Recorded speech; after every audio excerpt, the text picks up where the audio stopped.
So hello everyone, I welcome you again last route के Hindi page पे। आज हम बात करेंगे कि जनरली जो श्राइबन का आपका एग्ज़ाम होता है, रिटन एग्ज़ाम होता है, उसमें स्टूडेंट्स क्या मिस्टेक करते हैं, क्या मिस्टेक्स उनको नहीं करनी चाहिए। बहुत ही हेल्पफुल होने वाला है वीडियो, इसको ध्यान से सुनना, बहुत कुछ सीखने को मिलेगा आपको। तो शुरू करते हैं कि क्या मेजर चीज़ें जो आपको ध्यान में रखनी है। देखो, राइटिंग में ऑब्वियसली आपकी ग्रामर भी देखी जाएगी, एक्सप्रेशन में फिर भी इतना उसको नहीं वेटेज दोगे तो चलेगा, लेकिन श्राइबन में आपको ग्रामर आपकी करेक्ट होनी चाहिए मेजरली। थोड़ी एरर्स चलेगी। जनरली जो स्टूडेंट्स मिस्टेक करते हैं वो आपको पता भी होगा कि आप जब सेंटेंस लिख रहे होते हैं तो आप वर्ब पोजीशन की मिस्टेक करते हैं, स्पेशली जब आप कनेक्टर्स यूज़ कर रहे हैं। तो ये चीज़ का आपको ध्यान रखना है, कनेक्टर्स जब आप यूज़ कर रहे हैं वर्ब पोजीशन आपकी सही है या नहीं। बहुत बार स्टूडेंट्स जो है केस या जेंडर की गलती करते हैं, आर्टिकल की गलती करते हैं, तो वो भी आपको देखना है कि आप किस तरह की वर्ब यूज़ कर रहे हो, कौन सा केस यूज़ कर रहे हो, और उसके अकॉर्डिंग आपको सिंगुलर है या प्लूरल है वो सब चीज़ें आपको देखते हुए आपको अपना कंटेंट लिखना होता है। तो वो चीज़ बहुत इंपॉर्टेंट हो गई। इसके अलावा like I have prepared some things which I have written here. कुछ चीज़ें मैंने आपके लिए यहाँ पे लिखी है, तो वो मैं आपको इसमें बताना चाहूँगा। जैसे कि आपको ध्यान रखना है मेजर चीज़ है टाइम लिमिट, क्योंकि आप जब गोइथे का एग्ज़ाम लिख रहे हैं, हम टेल का कोई भी एग्ज़ाम आप लिख रहे हैं, उसमें टाइम लिमिट बहुत इंपॉर्टेंट है।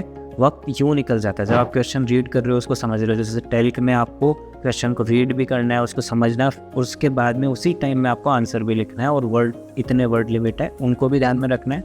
वो सब कुछ ध्यान में रखते हुए आपको करना है। तो इसके लिए आपको बिफोर हैंड बहुत अच्छे से प्रैक्टिस करनी है ताकि आप टाइम को अच्छे से मैनेज कर पाओ, राइट। साथ में आपके एग्ज़ाम में, रिटन एग्ज़ाम में वर्ड लिमिट होती है, तो वो हर एक एग्ज़ाम के लिए डिफरेंट वर्ड लिमिट होती है, उसको आपको पक्का कंसिडर करना होता है।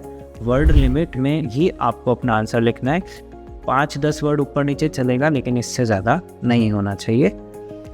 इसके अलावा हम बात करते हैं एक और जो अच्छी चीज़ आप कर सकते हो, जब आपने अपना कंटेंट लिख लिया उसके बाद में आप उसको अगर आप रीड करते हो, आप एक बार उसको वापस पढ़ लेते हो, तो बहुत चीज़ें आप फिगर आउट करते हो कि कई बार आपसे टाइपो, मतलब जैसे चैट करते टाइम टाइपो होता है, वैसे आप लिखते वक्त कुछ गड़बड़ कर देते हो, उनको आप सुधार सकते हो। प्लस और भी कुछ ग्रामेटिकल एरर्स आपको फिगर आउट होती है, उसको भी आप करेक्ट कर सकते हो।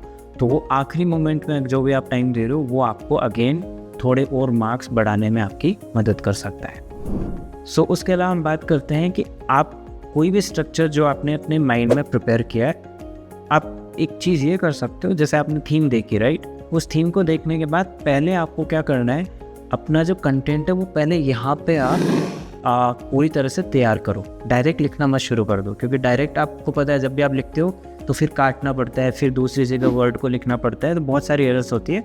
2-3 बार में जाके आपका सेंटेंस करेक्ट होता है। इस बात से आप अच्छे से रिलेट कर पाओगे, स्पेशली आपने A1 A2 किया है तो ये चीज़ पक्का होती है कि आप दूसरी-तीसरी बार में जाके करेक्ट सेंटेंस लिख पाते हो। तो इसलिए बेटर क्या है, आप बिफोर हैंड जो है यहाँ पे पहले स्ट्रक्चर करो अपना कंटेंट, उसके बाद आप लिखना शुरू करो। तो ये भी एक बहुत अच्छा आइडिया है, ट्रिक है। फिर हम बात करते हैं कनेक्टर्स की।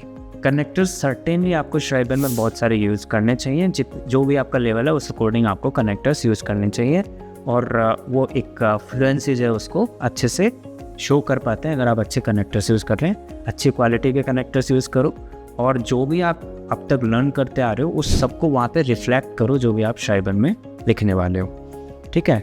इसके अलावा आपका पैराग्राफ जो है ना, उसमें आप ऐसा भी हो सकता है, जैसे आप ऐसा नहीं लगना चाहिए पूरा एकदम एक ही तरह से आ रहा है, कोई उसमें समझ ही नहीं आ रहा है कहाँ बात शुरू हो रही है कहाँ ख़त्म हो रही है। तो वो स्ट्रक्चर्ड इस वे में होना चाहिए कि आप उसको सेपरेट भी कर सकते हो, 2 पैराग्राफ कर सकते हो उसके, दैट इज़ ऑल्सो फाइन।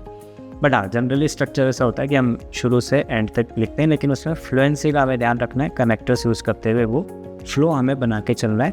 और हाँ, जैसे अनग्रेड की बात करें, ग्रूस की बात करें, मेन कंटेंट की बात करें, वो भी बहुत अच्छे से हमें लिखना होता है। कोई भी उसमें एरर नहीं होनी चाहिए। कोमा वगैरह छोटी छोटी चीज़ें हैं जो आपको क्लास में सिखाई जाती है, उनके ऊपर आपको अच्छे से ध्यान रखना होता है। मेजर डिफरेंस क्रिएट कर सकते हैं अगर आप इन छोटी छोटी चीज़ों का ध्यान नहीं रखोगे। तो ये चीज़ आपको ध्यान रखनी है।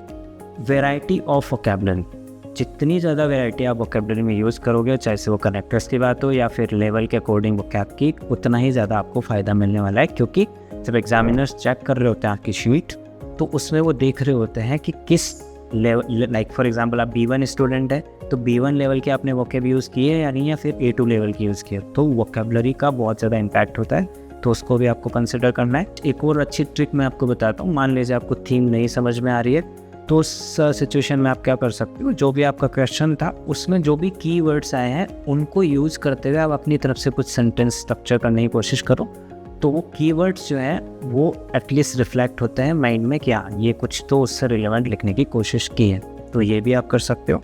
और आपको क्या नहीं करना है, don't over use the same structure, like for example इश denke, इश glaube, instead of that you can use different structures.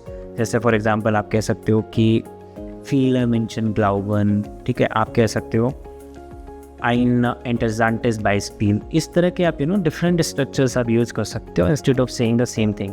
मतलब आप डिफरेंट जो है स्टार्टर्स यूज़ कर सकते हो अपने सेंटेंस को, जब भी आप शुरू कर रहे हैं तो अलग अलग आप वैरायटी यूज़ कर सकते हो, वो भी एक अच्छा रहता है तरीका एग्ज़ाम में अच्छे मार्क्स गेन करने का।